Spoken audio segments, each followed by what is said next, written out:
ano ba, nag-bend down ba si Lord sa ano?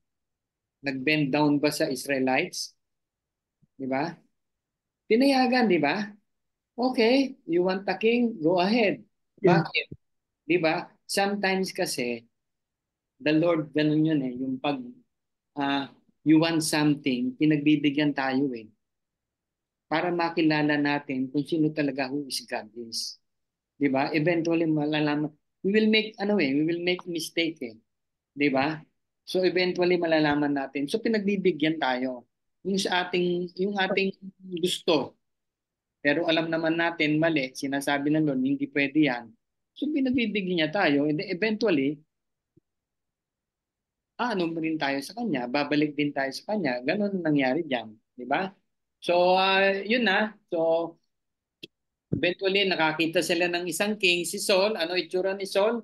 Isang ano, ah, may kaya, Guwapo. pamilya, guwapo, di ba? Mataas. Matangkad. Mataas, tall, dark, handsome, di ba? So Yeah. yun na. And then may ano talaga sa ano, may ano talaga sa community, yung family nila. May kaya. Yeah, so ito. So cut, Influence. yeah, may influence. So cut the story short. Pero si Saul, he does not want to be, ayaw niya naman talaga yun eh. Wala siyang idea kung ano yung sinasabi ni Samuel sa kanya, di ba? Samuel. Oo, so eventually sa chapter 10, he was anointed by Saul through oil and then life goes on. Ibig sabihin, hindi pa kilala si Saul as a king. Saul. He was just anointed by Samuel. Pero kung the Yeah. whole Israel, hindi pa siya kilala talaga. So itong chapter 11, dito maano yung kanyang leadership. Dito medyo he will be known uh, sa sa sa sa whole Israel. Lord, patay naman. Hi, Yankee. Hi. Hello. Good evening. How is your SIM? Ayun. Good. Maganda naman yung lab test niya. Okay. Pero yung ano, by 24 malalaman ko tatanggalin na yung trach niya. Pero kailangan bias surgery yun eh, pag tinanggal. Okay. Ay, naku. Okay. Mamaya, pag-usapan natin. Let's go to chapter 11. So, Saul was Ay. anointed by Samuel. Bakit si Samuel? Kasi siya ang priest.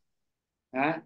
Kasi Samuel galing siya sa tribes of Levi at tapos si Saul pala galing yan sa tribes of Benjamin. Okay? So, okay. Ito na yun. Verse 1. Nahashi, an Ammonites, went up and besieged Jabez Gilead, and all the men of Jabez said to him, make a treaty with us, and we will be subject to you. Diba? 2.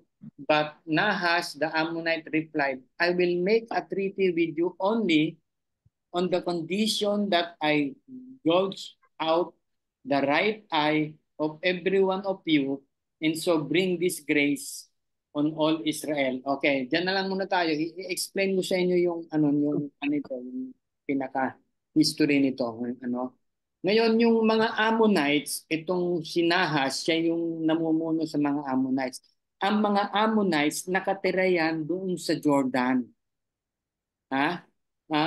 Kasi ang Jordan tapos namamagitan diyan sa mga sa Israel is the Jordan River, di ba? So iyon yung mga Ammonites, di ba? Yung Jabes Gilead, yan yung lugar ng mga natatandaan nyo ba yung nung hinati-hati yung 12 tribes? Merong 3 tribes ang naiwan sa Jordan. Two and a half actually. Yung tribes ni Gad at saka ni Reuben at saka kalahati nung Menase. Bakit sila naiwan doon? Bakit sila pinayagan ni Moses maiwan doon sa Jordan? Jordan ngayon yun eh. Dahil marami silang livestock. Ha? Sila yung sa tribes na pinakamaraming livestock. So naiwan sila doon bukod sa merong water para mabuhay yung kanyang livestock. Mahirap itawid yung mga livestock doon sa Jordan River. Nang-gets nyo? So naiwan itong 2.5 tribes at itong Jabes Gilead, doon sila nakatira. Wala ito sa Israel. Ito ay nasa Jordan, sa kabila ng Jordan River. Diba? So, and all the man of Jabes said, sabi niya, nung aatakihin sila ng Ammonites, sabi ng mga Jabes, sa takot nila kasi minority sila ron eh. Ang talagang maraming nakatira doon ay mga Ammonites. Sabi niya, make a treaty with us, and will be subject to you. No? So kaya lang ang problema, ang kondisyon, ano ang kondisyon, Joey? Patanggalin yung isang mata. Alin? Right eye Oh, pa. bakit right The eye? right eye. Bakit right eye? Bakit isa? Bakit hindi dalawa? O bakit ang right eye? Hindi lang good eyesight. Kasi Yeah. during the time, 'di ba, ang gamit nila is bow and arrow, 'di ba? Karamihan noon pag kaliwete ka, 'di ba, ang ipipikit mo ay kanan, 'di ba? Yung ganon, mostly ganon ang mga sundalo noon, 'di ba? So pag ginouge mo yung kanang kamay mo, you were sabihin useless. Ibig sabihin pag may army ka na ganon, wala yung kanang mata, useless ka. Di ba? So yun ang kondisyon ng mga Ammonites. Di ba? Amen. Kaya lang, tingnan nyo itong Yeah. mga elders of Jabes. Mga Israelites to ha. Israelites said to him, give us 7 days. Di ba? So we can send messengers, sabi niya, throughout Israel. If no one comes to rescue us, we will surrender you. Di ba? In other words, parang pag-iisipan ko pa, 'di ba? Halimbawa kayo, pag ganyong halimbawa tayo sinabi sa atin, okay? Bubulagin ko yung kanang kamay mo. Anong sasabihin mo? Ay hindi, bakit? 'Di ba? Hindi, ito. Sabi ng mga okay, give us some time. 'Di ba? Kasi on panic sila eh. Hindi nila, marami ang mga Ammonites noon, guys. Marami yan, di ba? Give us 7 days so we can send messengers throughout Israel. Ibig sabihin, nasa kabila sila ng Jordan, magpapadala sila ng messenger doon sa kabila sa Israel through the Jordan River. Sabi niya, if no one comes to rescue us, sabi niya, kung walang magre-rescue us, we will surrender you. Yun ang ng mga Jabes, 'di ba? Kaya ganun 'yan. Buti pumayag ang Ammonites. Oo, buti pumayag yung mga Ammonites, 'di ba? 'Di ba? 7 days, 'di ba? Akalain mo 'yon, 'di ba? Verse 4. When the messengers came to Gibeon. Lagi na lang ganito. Wait lang ha. Dali ha. So, akalain mo 'yon, 'di ba? Doon pa lang sa treating 'yun eh, 'di ba? If you were there, talagang hindi ka napapayag eh. Di ba? So when the messengers came to Gibeon of Saul and reported these terms to the people, they all wept aloud. Ngayon, ando na yung messenger, pinakalat na niya. Di ba? Just then, tinan niyo to, just then Saul was returning from the fields. Ibig sabihin, even though Saul was anointed, hindi pa siya king actually. Di ba? He was there on the field. Nagtatrabaho pa rin siya behind his oxen and he asked, what is wrong with everyone? Why are they weeping? Then they repeated to him what the men of Jabes has said. When Saul heard their words, the Spirit of God, the Holy Spirit of God came to Saul, came powerfully upon him, and he burned with anger. Nagalit. Diba? Ito yung tinatawag na righteous anger. Guys, pwede tayong magalit. It is a righteous anger. Diba? So, Loy, anong ginawa? He took a pair of oxen, cut them into pieces, and sent the pieces by messengers throughout Israel, proclaiming, "This is what will be done to the oxen of anyone who does not follow Saul and Samuel." Okay. Then the terror of the Lord fell on the people, and they came out together as one. When Saul mustered them at Bezek, the men of Israel numbered 300,000, and those of Judah 30,000. Okay, so anong ginawa ni Saul, di ba? He was guided by the Holy Spirit. He took an oxen, di ba? Cut them into pieces, tapos dinistribute niya doon sa 12 tribes. Guys, naalala niyo yung, sino ba yung pinutol-putol yung yung Joey, sino ba yung Yung asawa niya. Yung asawa niya, pinulputol, tapos pinadala niya doon sa mga 12 tribes, di ba? Isa sa mga Tribes judges. ng Benjamin yun. Nag-stir up yun. Judges. Oo, nag-stir up ng yung mga tao para Magalit. para magalit. Ito, parang ganun din ito. Sabi niya, padala siya ng mga oxen into pieces. Sabi niya, ito ang mangyayari sa inyong mga oxen pag hindi kayo sumunod sa amin. Para to stir up the people. Ganun nga ang nangyari. Then the terror of the Lord fell on the people. So, ilan yung ni Saul? Ilang mga tao? 300,000. 30. Ha? Dami. 330,000. 330,000. Oh, ang dami niyan. Di ba? Dami. Ang dami. Di ba? 9. Yeah. Okay. They told the messengers who had come, "Say to the men of Jabesh Gilead, by the time the sun is hot tomorrow, you will be rescued." Okay. When the messengers went and reported this to the men of Jabesh, they were elated. They said to the Ammonites, "Tomorrow we will surrender to you, and you can do to us whatever you like." Okay, tingnan niyo yung may strategy din dito di ba? Although the Lord has guided us, and then we have to make some strategy. Ito yun, nung dumating yung messengers dun sa Gilead, sabi niya, by the time, sinabi nung messenger, sabi sa mga sa Gilead, bukas, by the time the sun is up, ibig sabihin, madaling araw, you will be rescued. Sabi niya, by the time the sun is hot. Before. By the time. Oo. Di ba lunchtime? Lunchtime. By the time the sun is, you will be rescued. Ibig sabihin, when the messenger went and reported this to the men they were elated. They said to the Ammonites, tomorrow. Diba? We will surrender. The Gilead is buying for time. Tomorrow, sabi niya, we will surrender to you. Kasi paparating pa lang yung mga 330,000. Tomorrow, we will surrender to you. And you can do to us whatever you like. Diba? So, hindi alam ng Ammonites yung mangyayari sa kanila. Pero itong mga Gileads, diba? They were buying for time para kinabukasan lulusob yung mga sila Saul. The next day, separated his man into 3 divisions during last watch of the night, di ba? So, gabi pa yon. They broke into camp of Ammonites and slaughtered them until the heat of the day. So, nilusob nila madaling araw. Di ba?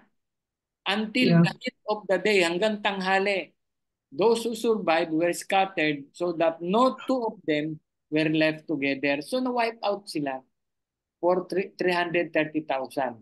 Dito nasukat yung leadership ni Saul. Ng 330,000. At tinulungan siya ni Lord by the Holy Spirit. Guys, it's not even though, di ba, even though ayaw ni Lord ng king. Di ba? Ganun si God how He love us. Di ba? Yung pinagpipilitan natin yung gusto natin, di ba? When we are there in the middle of the battle, di ba? The Lord will help. Amen. Diba? So, kasi kung tutuusin, bahala kayo. Gusto nyo ng king, ayaw nyo sa akin, bahala kayo sa buhay nyo. Diba? 12. Okay, tuloy. The people then said to Samuel, "Who was it that asked, 'Shall Saul reign over us? Turn these men over to us so that we may put them to death.'" Okay, ano yung ibig sabihin yan? Yung mga ayaw maniwala. Oo, kasi dun sa chapter 10, merong ayaw, nung in-anoint siya, merong ayaw mga taong maniwala kay Saul. Ano bang mangyayari dito? Ha? Hindi naman siya wala siyang qualification kung hindi Experience. magandang tao, Magandang lalaki. pogi ganon. Pero paano tayo di-deliver? Sabi niya, ito yung mga yon. Nung nanalo na si Saul, sabi niya, dalin mo sa akin yung mga taong yon and I will put them to death. Sabi ng mga ibang tao. But Saul said, ang sabi ni Saul, No one No will one be is put to death today, for this day the Lord has rescued Israel. okay? Amen. Then Samuel said to the people, "Come, let us go to Gilgal, and there renew the kingship." So all the people went to Gilgal and made Saul king in the presence of the Lord. There they sacrificed fellowship offerings before the Lord, and Saul and all the Israelites held a great celebration. Okay, so yun, di ba? So, Dito lang guys, in di ba, parang ang isipan natin kay Saul arang masama kaagad. Di ba? he started good. He started good. Ha? And he was and the Holy Spirit Was is with him. with him. Di ba? So, tapos sabi niya, huwag niyong gagalawin yung mga nag-upo sa akin. They will never put to death, di ba? Because the Lord has rescued Israel. So, talagang nagkaroon si Saul ng talagang relationship sa Panginoon. kay Lord talaga. Na ano niya, na-realize din niya. Di ba? Then Samuel said to people, "Come, let us go to Gilgal." Doon ginawa siya. What is Gilgal? If you will remember, yung Gilgal, they renewed the kingship. So all the people went to Gilgal. Bakit sinabi ni Samuel yon? And made Saul king in the presence of the Lord. Ano ba yung Gilgal? Saan yun? What is the significance of Gilgal? Saan yon? Brother Mike, remember si Joshua, di ba? Yun ang camp nila Yeah. doon sa may Jordan River, Yeah. the west side. Yun ang first camp yata nila. Pagtawid ni Joshua doon sa Israel, diyan sa Gilgal, nagtayo sila ng camp, tapos doon sila nagkaroon ng the first feast of the Passover after 400 years. Hindi, more than 400 years. Di ba? Kasi naging slave sila sa Egypt. Nung naging slave sila sa Egypt, natigil yung kanilang feast na yun. Yung Passover, natigil yung for 400 years. Di ba?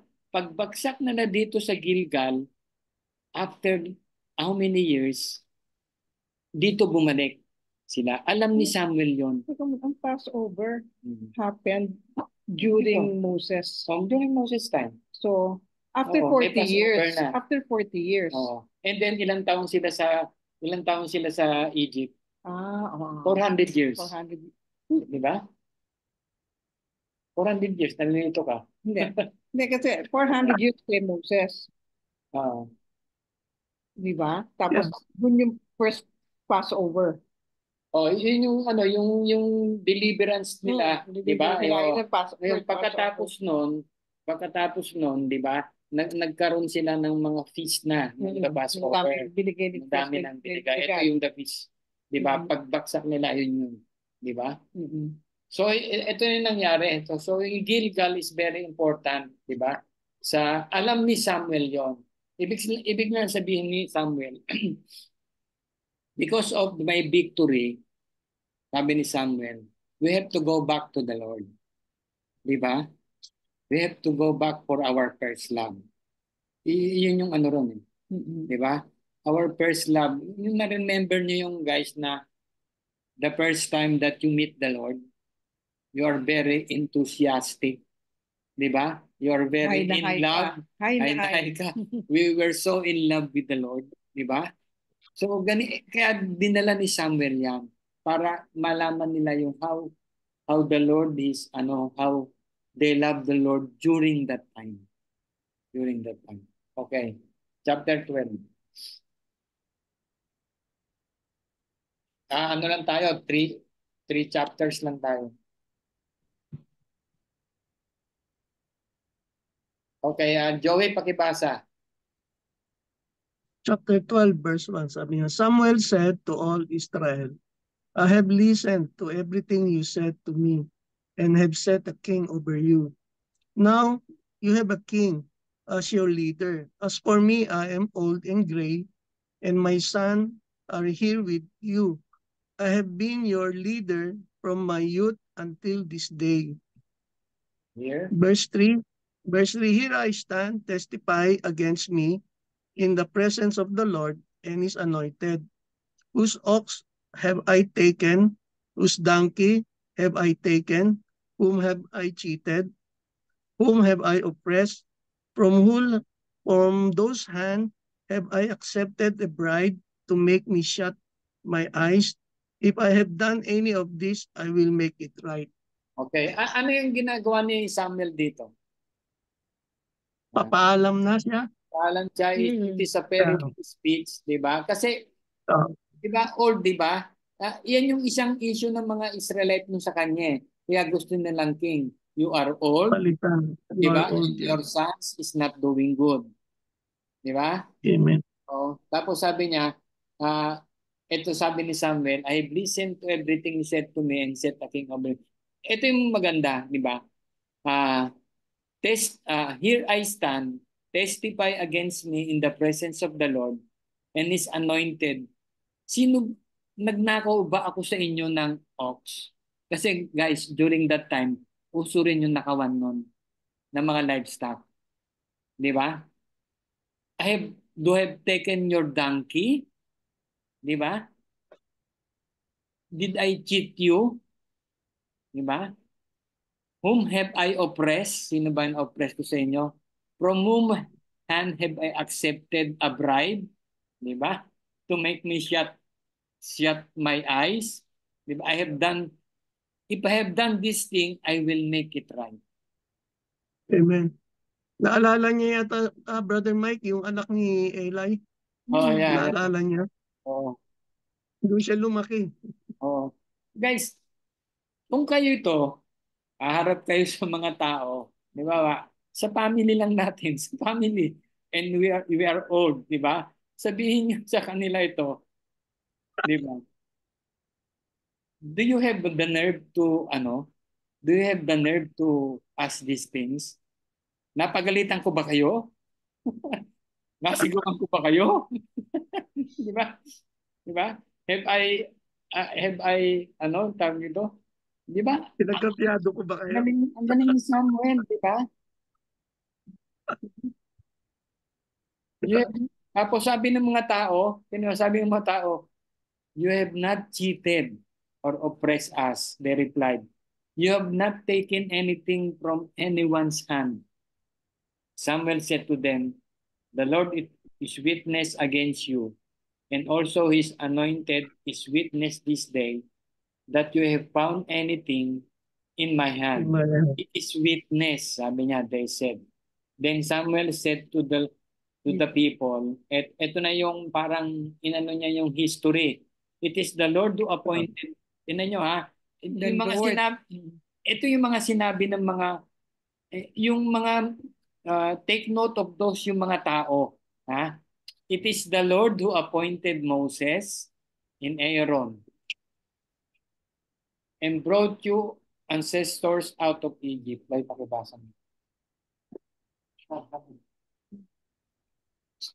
Now then, stand here, because I'm going to confront you with evidence before the Lord as to all the righteous acts performed by the Lord for you and your ancestors. After Jacob entered Egypt, they cried to the Lord for help, and the Lord sent Moses and Aaron, who brought your ancestors out of Egypt and settled them in this place. Dali ha? Ay, ako, wag mo Dito.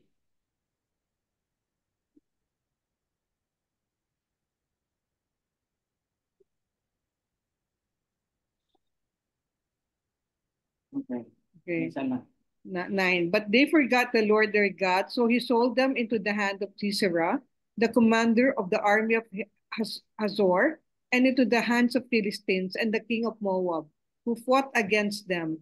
They cried out to the Lord and said, "We have sinned, we have forsaken the Lord and served the Baals and the Ashtoreths.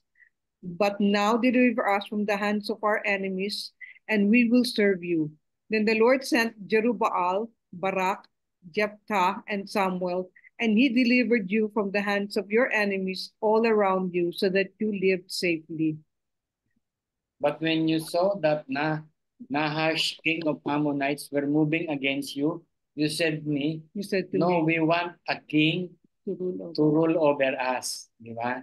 Even though the Lord your God was your king. Your Di ba? king. Na-open talaga si God. Na-open si Saul. Di ba? Ay,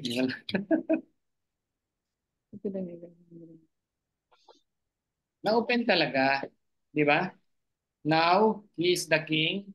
You have chosen, and one of you asked for. See, the Lord has set a king over you.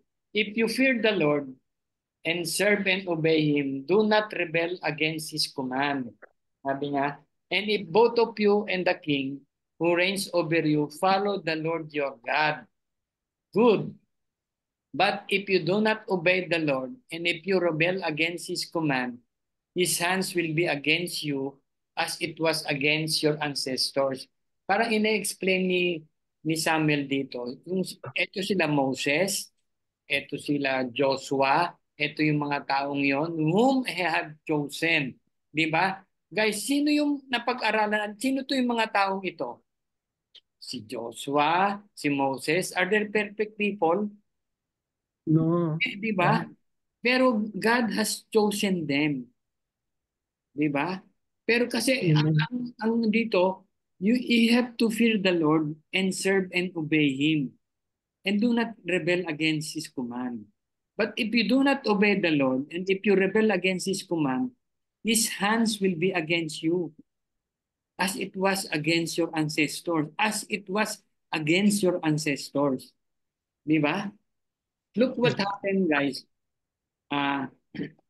Si Moses, ano nangyari? Hindi siya hindi siya nakatapak sa promised land. Bakit? Bakit hindi siya nakatapak? He disobeyed God. What that single event? Water from the rock. Water from the rock, 'di ba? Ano ba ang sinabi niya kay Moses? Anong gagawin niya? Kausapin yung rock at lalabas ang tubig. Okay. So ano ang ginawa ni Moses? Pinukpok niya yung kanyang Sa init ng ulo. Tinusok niya niya. yung kanyang baston. Guys, yun lang. For 40 years nandun siya sa di ba? If you do not obey the Lord, if you rebel against His command, His hands will be against you. Ini-emphasize ko to kasi mamaya sa the following chapter, ito yung mangyayari kay Saul. Di ba? Amen. Now, 16. Now then, stand still and see the great things of the Lord is about to do before your eyes. Oh, sabi niya, ang dami ilan yung mga audience dito? 330. 330 plus yung mga ibang civilians. Plus yung mga babae. Lahat ito sabi niya. Million. After saying yung kanilang history, sabi niya, stand still and see these great things the Lord is about to do before your eyes. Is it not wheat harvest now? Pag wheat harvest, uulan ba o hindi? Hindi. Hindi. Di ba? I will call on the Lord to send thunder and rain. In front of the many people. Di ba? And when you will realize what an evil things you did in the eyes of the Lord when you ask for a king. Di ba? So talagang guys, na-open. In other words, Hurt. Na-hurt siya. Di ba? So, yan tuloy mo. Then Samuel called on the Lord, and that same day the Lord sent thunder and rain. So So- all the people stood in awe of the Lord and of Samuel. Oo nga. Guys, kung kayo na andon, kung naandun kayo sa mga Israelites, di ba? At ito yung na-witness mo. Ilang buwan na hindi umuulan. And we are in the middle of the summer. Di ba? Harvest eh. Harvest ka eh. Di ba? Wheat harvest na eh. Di ba? And then biglang sabi ni Samuel, eto, uulan talaga. Meron pang kulog. May Dumating kulog talaga. at idlat pa. Thunder at Di ba? storm, Oo, typhoon, talagang storm. signal And then, number dumating nga. In a nick of time, ayan na, in the same day, the Lord sent thunder and rain, so all the people stood in awe of the Lord of Samuel. And people all said to Samuel, pray to the Lord your God for your servant, so that we will not die. For we have added all our other sins, the evil of asking for a king. Na-realize din nila. Na-realize din nila. Pero nevertheless, itunuloy pa rin ng Lord yan. Di ba? 20. Do not be afraid, Samuel replied. You have done all this evil, yet Do not turn away. Nawala. this evil, yet do not turn away from the Lord. Di ba? Guys, ito yung grace. Ito yung grace niya. Ano mahina? But serve the Lord with all your heart. Do not turn away after useless idols. Diba? They can do you no good, nor can they rescue you because they are what? Useless. Diba? Parang ito yung nasa Corinthians. Sabi niya, yung pinag-aanuhan nila na yung kakainin ba natin yung ino-offer ng mga sa idols, mga pagkain? Ano ang sagot ni Paul doon? Oo. Why? Idols are useless. They're nothing. Di ba? Do not turn away after useless idols. Sabi niya, you have done this evil pero do not turn away from the Lord. Guys, how many times we have turned away from the Lord? Because we have done all this evil. How many times? Di ba? Sobrang dami. Di ba? Pero sabi niya, do not, okay? Do not turn away from the Lord. And then, ano pa sabi niya? No? But serve the Lord with all your heart. Serve the Lord. No? Ano na, ikaw Lord. Okay. 22, for the sake of his great name, the Lord will not reject his people because the Lord was pleased to make you his own. Okay, explain nyo yan. For the sake of his great name, the Lord will not reject his people. We will not be rejected by the Lord because the Lord was pleased To make you his own. Tao Diba? niya, children na tayo eh. Ganun ang ano ni God kasi, ganun yung kanyang character. It does not stop. Anong tawag doon? Yung, Napaka-faithful niya. anong love yun? Agape? Hindi, yung matigas ang ulo. Ang tigas ng ulo ni Lord sa atin. Di ba? Yung love niya. Di ba? Walang kadala-dala. Walang kadala-dala. As for me, far be it from me that I should sin against the Lord by Failing to pray for you. And I will teach you the way that is good and right. But be sure to fear the Lord and serve him faithfully with all your heart. Consider what great thing he has done for you. Amen. Yet Isipin nyo, consider. the Yet, great sige, things. so, Yet if you persist in doing evil, both you and your king will perish. So may hangganan. Mm-mm. May hangganan. Diba? Well, So Never. it is really the obedience. No? Ang hinihingi lang nila. Okay, last, 13.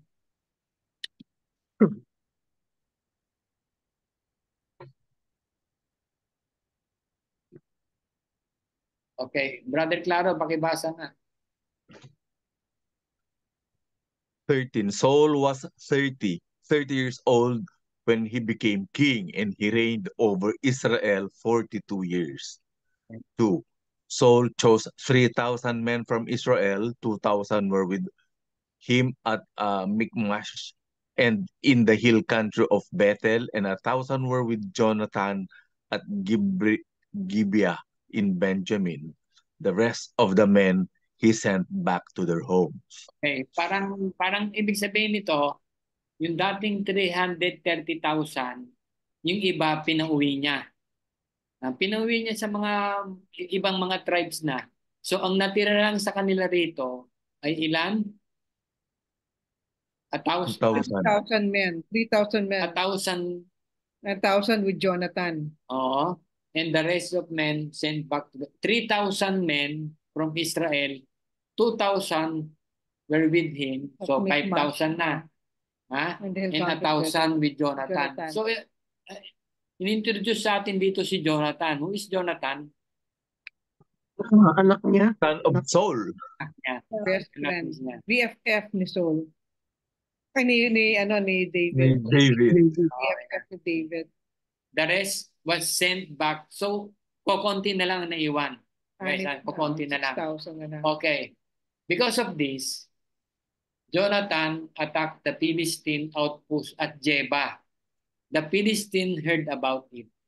Then Saul had the trumpet blown throughout the land and said, "Let the Hebrew hear."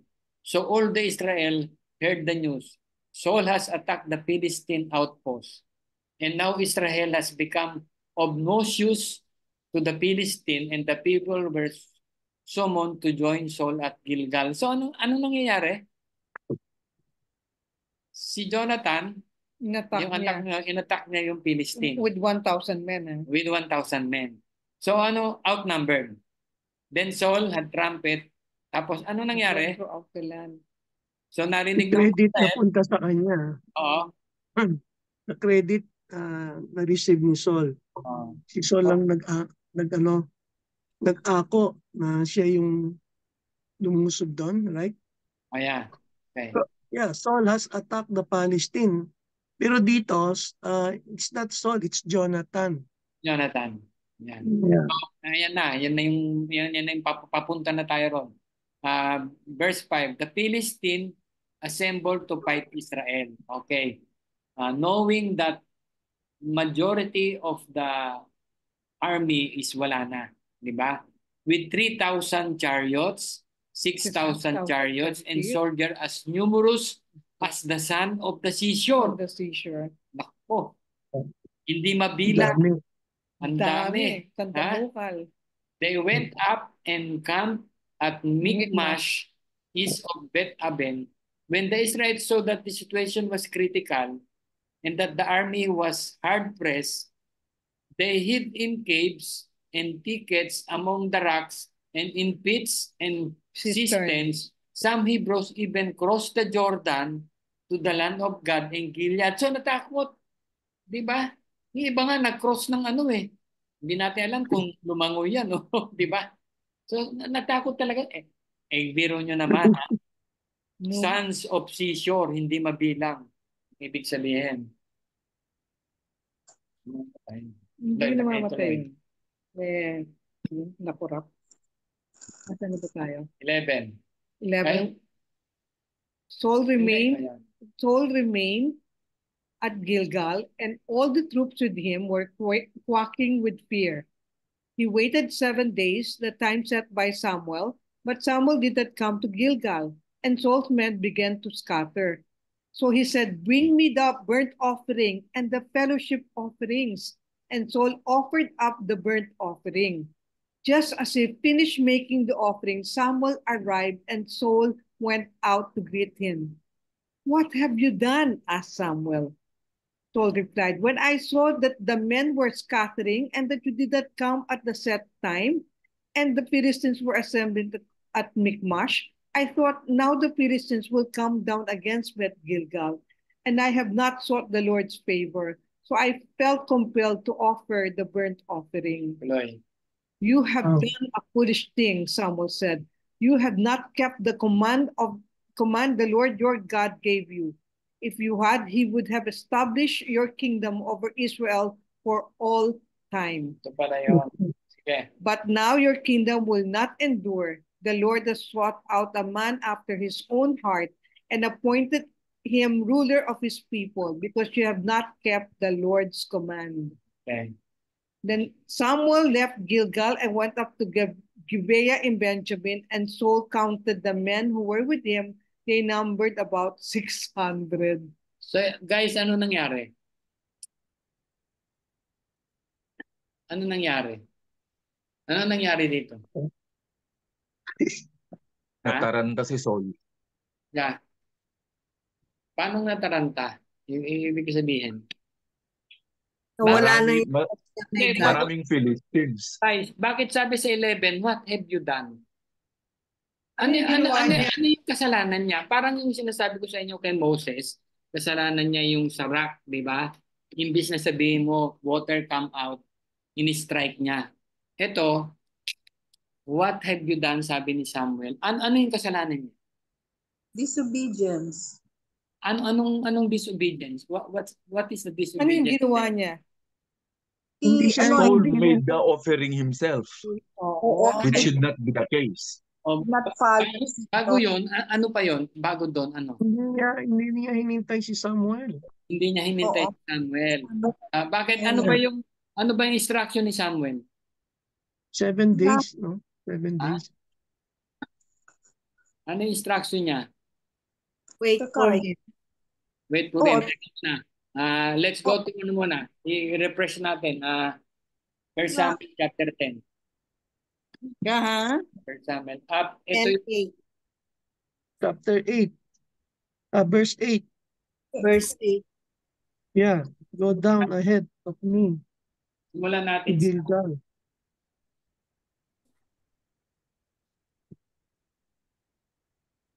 Simulan Chapter natin. 10, verse 8. Meron yan eh. Okay. Okay. After na he was anointed as a king, sabi niya, may mga instruction dyan, marami yan. Tingnan niyo sa verse 1, di ba? Ito yung gagawin mo. The donkey you set out to look has been found. Ganon. Then you will go there until you reach the great tree, and so forth. Pagdating dito sa 6, Verse the 5. Spirit of the Lord will come powerful upon you, and you will prophesy with them, and you will be changed into a different person. Once these signs are fulfilled, do whatever you find them. Go down ahead of me in Gilgal. Baba ka ron, ha? Ahead of me. Di ba? I will surely come down to you to sacrifice burnt offering and fellowship offering. But you must wait 7 days. Yeah. I come to you and tell you what you are to do. Ito yung chronological na nangyari. Oo. Hindi porke 10, 11, 12. May mga chronological na ano yan. Ang ibig sabihin ni Samuel dito, okay? Mauna ka, antayin mo ako doon. Ano man ang mangyayari, antayin mo ko doon after 7 days. Pupunta ka. And I will do the burnt offering kasi it is only the priest or on the tribes of Levi ang pwedeng mag-sacrifice sa burnt offering. Hindi mo pwede pag hindi ka, wala ka sa line ng Levi, hindi ka pwedeng ng burnt offering. Ano na ba yan? Okay, sabi niya, tinan mo ha. Hindi, sa ano tayo? Sa 13 na tayo. 13. So yun ang instruction. Ngayon, nung yung Philistine ay nag ano na about to attack, nagpanic si Saul. Actually nagpanic siya, 'di ba? At si dito, Philistine assembled to fight Israel with 3,000. They went up camp, yun, di ba? Some Hebrews even crossed the Jordan. Saul remained at Gilgal. So nandun si Saul and all the troops were natatakot. He waited 7 days, the time set. Nag-antay naman talaga siya with Samuel. But Samuel did not come to Gilgal. Sa Hebrew ito, si Samuel dito makalagay, but Samuel did not come to Gilgal. Dumating si Samuel on the 7th day. And Saul's men began to scatter nung hindi pa dumadating. So ang ginawa ni Saul, because yung mga tao niya nawawala, ginawa niya, bring me the burnt offering and fellowship offering. And Saul offered up a burnt offering just as he finished making his, ano yun? The offering. Offering. Samuel arrived. Diba? Habang siya ay nag-offering, Samuel arrived. And Saul went out To to greet him. him. Tuwan-tuwa pa siya, di ba? Dumating si Saul on the 7th day. Di ba? Tapos kaya nga sabi ni Samuel, what have you done? Guys, kung si Samuel ay dumating on the 8th days, alam naman natin yung integrity ni Samuel. Di ba? Hindi niya sasabihin yung what have you done. Sasabihin niya doon, I'm sorry, I'm late. Di ba? Yeah. Na-establish niya yung integrity ni Samuel, di ba? So, Oo. dumating siya on the 7th day. Di ba? So, ano yung kasalanan ni Saul? He disobeyed God na parang sa atin is quite a very small thing. Di ba? Di ba? So, Amen. ano sabi? Dami niyang kasalanan. Teka. Saul replied, when I saw that the men were scattering, actually nagpanic si Saul. Nung Guys, nawawala yung mga Guys. paano niya mapapabalik? Nag-burnt offering siya. Guys, ganyan tayo. Pag sobrang dami nating problema, Nagpapanik tayo. nagpapanik tayo. Brother Mike, di ba kakapanalo pa lang nila? Nung Ano pa lang nila? Oo. Kasi Full of the spirit pa siya. ibig sabihin, it was an introduction sa leadership ni Saul yun. Yung pagkapanalo eh. Because of that panalong iyon, Saul Bumilib yung mga has tao sa become kanya. now a full-fledged king. A ruler. Not only because of that he was anointed, but because of what he has done. Nanalo sila dun sa Ammonites. Military, diba? military. Oo. Pero ito, different to, di ba? So sabi niya, Spiritual naman. nagpanic talaga siya. And that was we will do when we panic. Di ba? parang tinetest siya ni Lord, no? Parang ganun. Siya talaga ni Lord.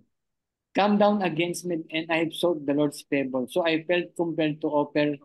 Sabi niya, he was compelled to offer. Guys, bawal na bawal talaga doon sa Deuteronomy na hindi ka pwedeng mag-burn offering if you are Mag-sacrifice. Not a priest, no? Levite. If you are not a priest. Di ba? Kaya nga sabi ni Samuel, you have done foolish things. You have not kept the command of the Lord you gave you. If you had, you would have, sabi niya, kung ikaw ay sinunod, He would have established your kingdom of Israel Forever. for a long time. Oo. For Dami that, Pero, nga. Brother Mike, ano? pero yung ginawa ni David dun sa offering na kinain nila, tsaka yung soldier, okay lang yun. Oh. Oo, pero iba to kasing burnt offering eh, guys. Burnt offering. Burnt offering eh. Hindi mo pwedeng gawin ito eh. Ha? Kaya Yung nga sabi niya, pagkain. After. oo, you have established your kingdom. Dapat sana you have been a king forever hanggang sa mamatay ka. Ha? Guys, For all time. parang tayo yung if you have obey him talaga, parang hindi natin dadanasin. I know. Kayo lang ang nakakaalam. What is that? Di ba? If I have obeyed him a long time ago, I would not Yeah. have done these things. Wala ako sa sitwasyon na ito. I am under discipline. Parang ganon. Di ba? Amen. Yeah. Yan o. Sana naging Israel ka all time. Di ba? Yeah. But now your kingdom will not endure. Di ba? The Lord has sought a man, guys, si David, a man after his own heart, alam natin si David yan. Nung Yeah. sinabi ito ni Samuel, sinabi ito ni Lord, hindi pa ipinapanganak si David. Hindi pa. Oh, Hindi ba? prophecy. Oo. The Lord has sought out a man Huh? after his Hmm. own heart Ano? and appointed him, tingnan nyo ha, appointed him ruler of his people because You have not kept you have not kept the Lord's Lord's command. command. May kapalit na kaagad. Di ba? Pero moving forward, pero sino yung pinalit? Brother Joey, sino? Si David. Sino si David? A Ano ang man. kasalanan niya? Murderer? Adultery po. Adulterer? Ang daming Ang kasalanan. dami niya, di ba? Pero bakit tinawag siya a man after his own heart?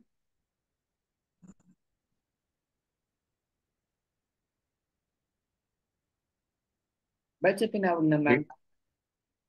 He regretted. Ha? Nagsisisi. Nagsisisi. Yeah, good. Di ba?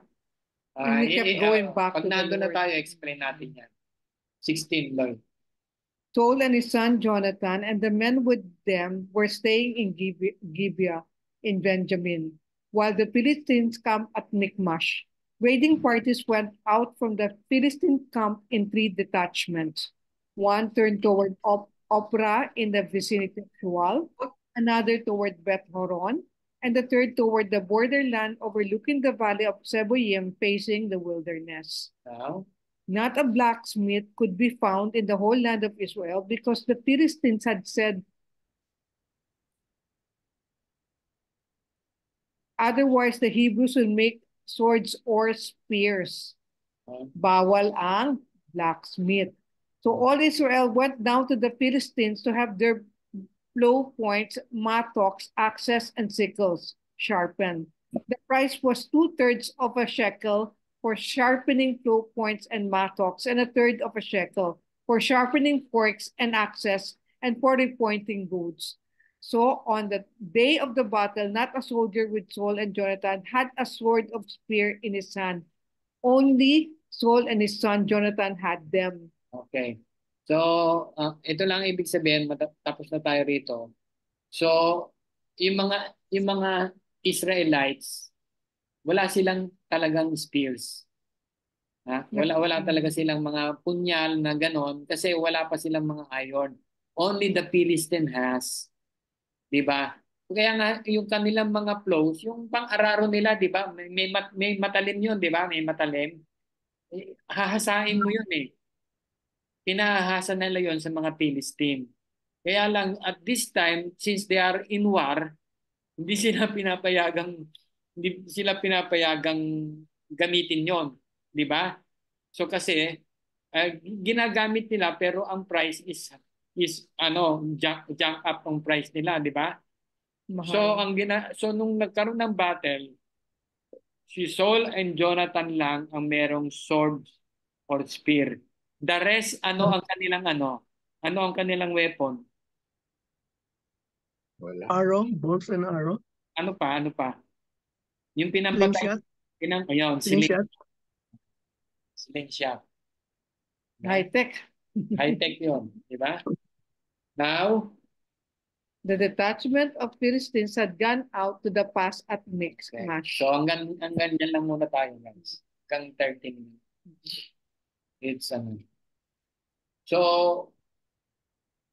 ito yung ito yung time na yung napag-usapan natin, ito yung time na si King Saul is doing good. Di ba?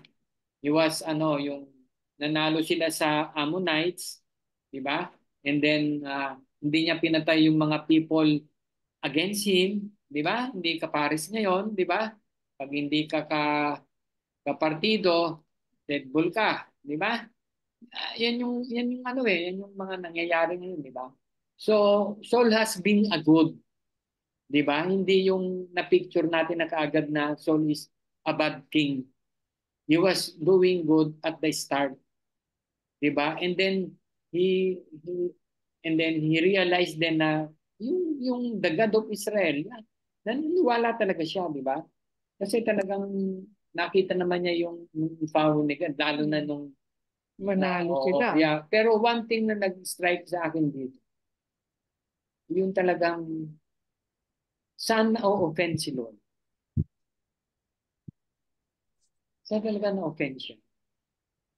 Sobrang ipinamukha niya sa Israelites na you have really offended me when you want Another king. Hindi ba siya yung king natin? Siya. yeah. Lalo na pag may idols tayo, guys. Hate na hate. Remember that. Yun talaga. But despite of that, guys, diba?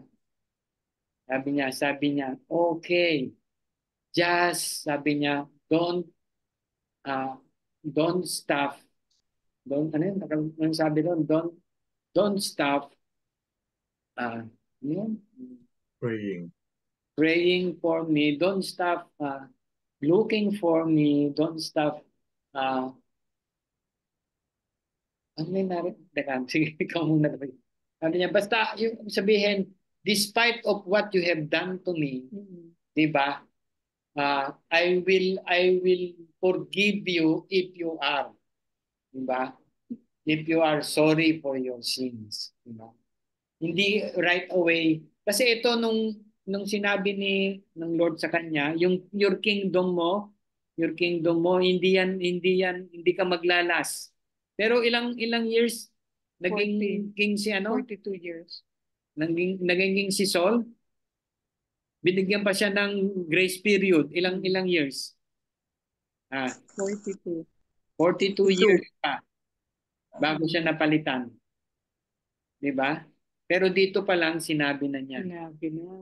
your kingdom will not last. Sayang.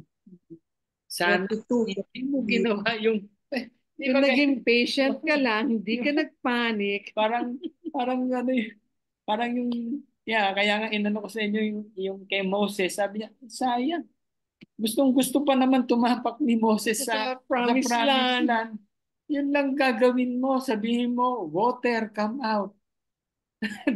dahil nagalit ka, yung stop mo, inano mo dun sa because of that, you will not enter. Ito, si Saul, niya, dapat inantay mo siya. Inantay mo si Samuel. Di ba? Alam mo na bawal kang mag-burn offering. And then that, because of that of result, that when we panic. When our enemies na akala natin ay yung tawag yung parang ma-overcome na tayo. Di ba?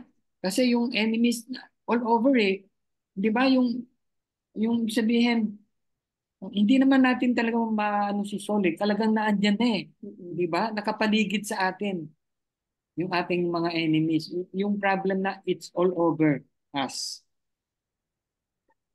And then we resort to what? Our own thing. Di ba? Ano sabi? Di ba? When we do that, if we just have to obey Him. Parang ano yung konting-konti na lang. Sabi niya, siguro si ano yung merong Bible scholar sabi niya, konting oras na lang yung ano, yung Finish line eh. Oo. Sumablay ka pa. konting oras na lang yung pag-iintay ni Saul kay Samuel. Kasi nung nag-burn offering, dumating.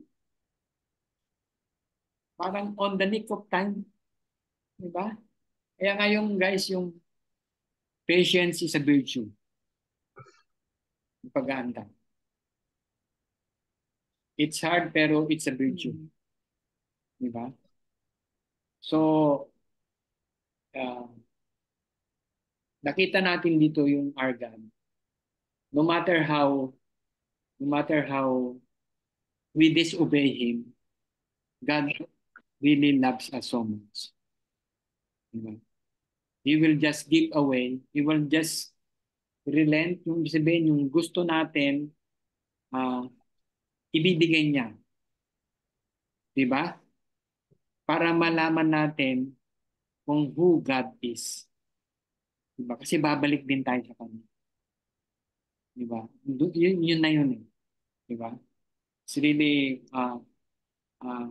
in-explain ni God sa mga Israelites, just obey me. You disobey me, di ba? Lagot. You will perish. Di ba? Sabi ito sa ano, di ba? If you disobey me, you will perish. Lahat ng sins natin may consequences. Hirap guys. Yeah. Hirap ano yan, pero darating at darating mga consequences natin. Hirap eh. Ang hirap pag nag-ano, no, yung pag Ammonites ang umatake sa atin, ano? Yung mga Ammonites, yung mga giants sa buhay natin, yung nakapaligid na ano, we will go into panic, di ba? Hindi natin alam kung anong gagawin. You will resort. At saka may ano maggagawa pa tayo ng reason, di ba? Yung Excuse. excuse na kasi Ano sabi nila? umaalis na yung mga grabe, kaya nag-offer ako ng birth offering. Kasi nag-aalisan na eh. Nag-aalis. So, Di they ba? wanted them to come. Wala na akong kakampi. Di ba? Ang tagal mo. Hindi naman, di ba? Ang birth offering hindi naman to come on sa mga tao. It's because you have to honor God. It's not for the people to come back. Ang hirap, no? Kaya isipin mo na, they wanted a king. Di ba? Dahil naiinggit sila na ang mga kings ng ibang nation, they prosperous. Saka tinitingala na meron silang idol. Idol actually if you want, yeah. Idol kasi you want to idolize that pero hindi mo ma-idol si God. Di ba? Hindi mo siya na nga yung king mo eh. Bakit hindi pa enough yung si God yung king mo? Di ba? Ba't kailangan pang meron pang isang tao na mag-rule over you? Sinabi na ni God, ganito mangyayari, may taxes kayo, makukuha yung mga properties and everything. Your daughter will be taken away. Your sons magiging sundalo, papadala sa gera. Diba? Vineyards will be taken away. All those things will be taken away. Lahat yon. Okay. Pag kayo may king. So, wala pa rin. Pinili pa rin. Diba? Para sa atin, the Lord promised us a good life. Hindi naman niya sinabing stress-free. Pero you just obey me. Diba? And I will not leave you, sabi niya, and then I will not forsake you. Diba? Wala pa akong nakitang Kristiyano na nagutom, namamanimos.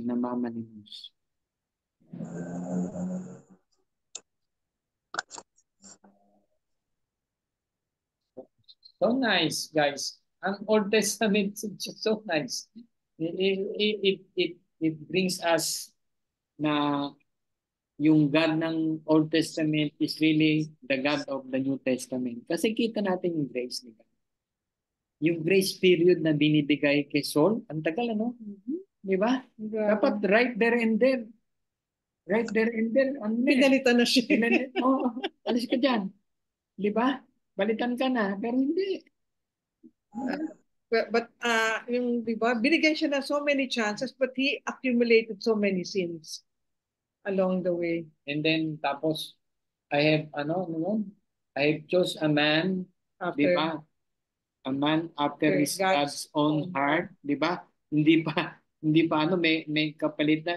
Just like, di ba naalala niyo yung sa New Testament, sinabi niya na, before the foundation of the world, I have chosen you. It's you. Di ba? Bago pa lang tayo isinilang, di ba? I really have chosen you. doon mo makikita na ang haba ng grace period ni God sa atin para talagang mag-obey sa Kanya. Talagang to really live a holy life. No? Kasi para tayo rin si Saul na umaano rin umaatras-atras din eh. Parang yung love ni God lang talaga. Sobra. Sobra niya tayong love na He gives us so many chances.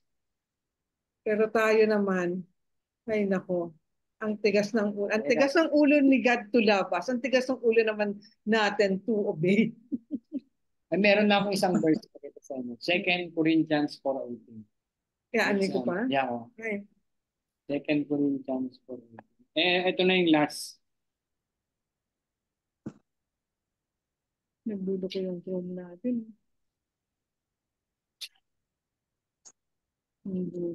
Second Corinthians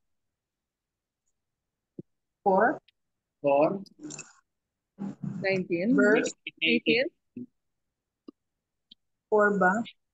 Opo, Verse 18. 18. Init, kaping mainit. Eto, 18. Pakipasa, Carol. Mm. While we look not at the things which are seen, but at the things which are not seen. For the things which are seen are temporal, but the things which are not seen are eternal. So, 18. So we fix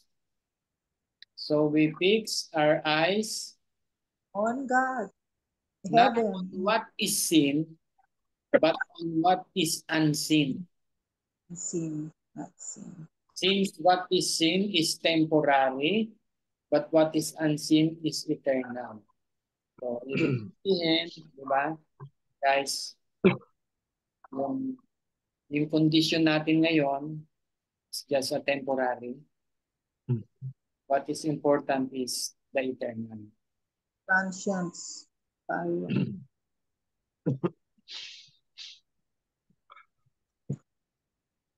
Fix on eyes on Jesus. Okay?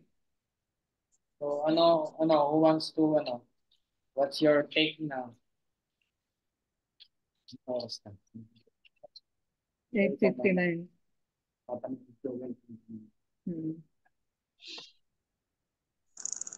Teka. Ako, nakalimutan ko.